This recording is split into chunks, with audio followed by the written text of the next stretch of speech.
It's a common situation for a lot of leaders. You're good at your job, but you're now having to do a lot more. And it's become a challenge. You've gained all these new responsibilities that you have to succeed at. At the same time, your organization may have had to have downsized, or perhaps really good coworkers took an early retirement, or unfortunately, were no longer able to be part of the organization. There's a lot of pressure on you and you need to perform at your very best. So how do you get more done on the job? That's what we're going to talk about today. My name's Ken Okel. I'm a professional speaker. I talk to audiences about ways you can improve your performance on the job. And I pull from a background that includes broadcast news, hurricane relief, and professional ballet. Now, I know, unusual combination, but in each and every field, I had to perform at a high level every day under pressure. First thing I want to talk to you about, interruptions. You're working on something. It's something important, and there's an interruption, a phone call, an email, a text message, a coworker knocking on your door. All of these interruptions are pretty important, and they don't let you focus because you're always distracted by things. How do you make sure that you're not getting interrupted so much? You almost create a bubble around you that can protect you during these times. There was a survey done a few years ago that asked leaders, what's the number one thing you want to see in your workplace? There were a lot of options to choose from, like childcare, free food, awesome Wi-Fi. The top response was the ability to focus without interruptions. So if this is a challenge that you're facing, don't worry, you're not alone. Here are a couple suggestions. I want you to think about, can you make yourself unavailable from time to time? I'm not saying permanently. I'm not saying you're mad at people, but is it possible? Maybe even just for 30 minutes. Can you close the door? Can you turn off your notifications? Turn off your phone, let things go to voicemail, not check your email all the time.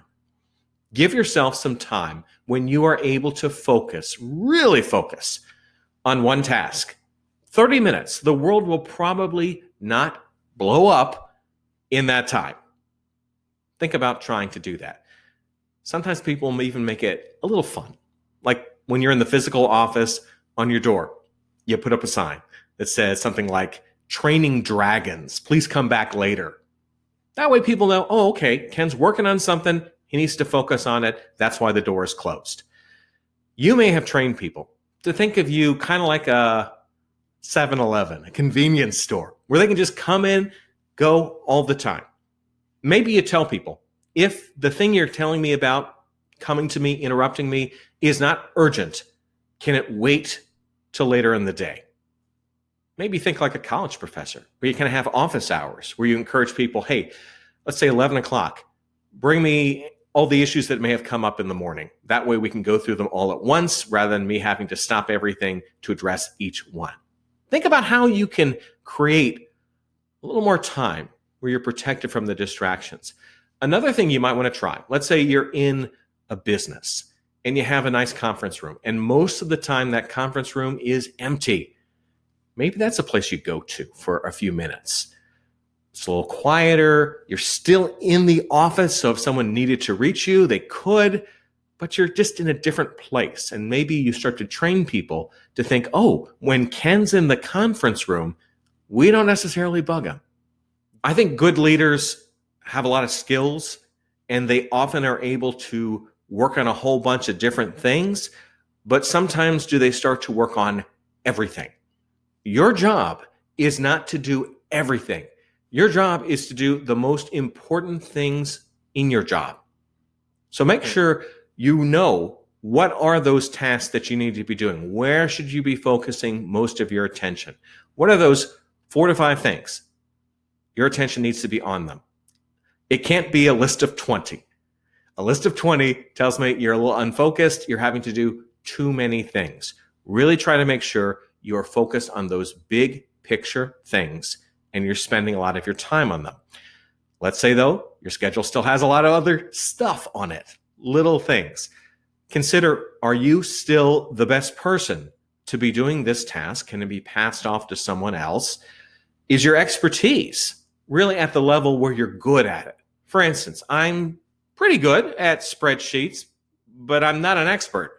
So if there was a big project that needed someone who's really good at spreadsheets, I would get someone else, even if I had to outsource it, because I understand it will take me a long time to do it, and it probably won't be done all that well just because my skills aren't there when it comes to spreadsheets.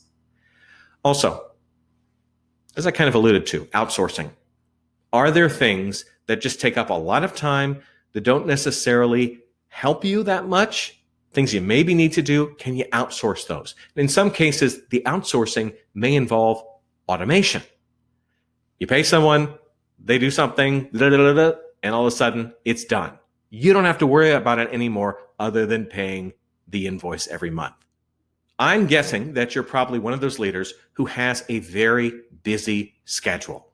And maybe you're in one of those scenarios where you go from meeting to meeting all day long. You are busy. Does that become a badge of honor? That you feel that if you're running from thing to thing, you're doing a good job, you're being an effective leader? Maybe not, because busy doesn't always mean productive. If all you're doing all day is sitting in meetings, you may not have time to implement the things that you're talking about in the meetings, or perhaps that schedule is forcing you to take a lot of work home, and over time, you're starting to burn out. Ideally, you want to be on the job, you want to be effective, not necessarily busy. When it comes to your schedule, I want you to think about leaving some open time for you. Maybe you'll block it off on your online calendar.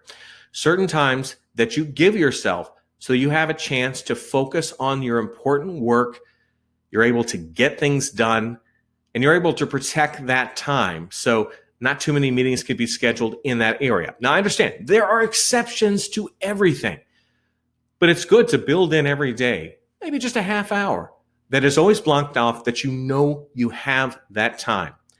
That way, if an emergency pops up or some sort of urgent request, you've got time to address that as well as your regular work. You're not suddenly working late or having to think, oh, this other work isn't going to get done very well, but nothing I can do about it.